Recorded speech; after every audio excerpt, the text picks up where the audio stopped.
सुन्नी इत्तेहाद council की मखसूस नशिस्तों से मुतालिक case supreme court of Pakistan कल सुबह 9:30 बजे फैसला सुनाएगी।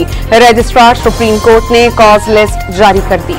सदर अजरबैजान की वजीर-आजम हाउस आमद शहबाज शरीफ ने इस्तकबाल किया। मुअज़्ज़ज़ मेहमान को गार्ड ऑफ ऑनर पेश किया गया। सदर आसिफ अली जरदारी से वज़ीर आला बलोचिस्तान की मुलाकात। सरफराज बुगटी ने सूबे में अमन व अमान की सूरत हाल से आगाह किया। तरक्याती मंसूबों पर ब्रीफिंग भी दी गई। PK 22 बाजार में जिमनी इलेक्शन 91 में से इब्तिदाई 15 पोलिंग स्टेशन का गैर हतमी गैर सरकारी नतीजा सामने आ गया। ANP के निसारबाज 2169 वोट्स लेकर पहले नंबर पर।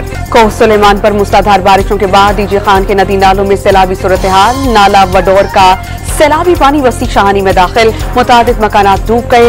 इलाका मकीनों को महफूज मकामात पर मुंतकिल कर दिया गया। और साबिक टेस्ट क्रिकेटर मोहम्मद यूसुफ और फास्ट बॉलर शाहीन शाह अफरीदी के दरमियान तर्क कलामी का इंकशाफ। जराये बताते हैं कि वाकया T20 वर्ल्ड कप से कबल दौरा इंग्लैंड के दौरान पेश आया।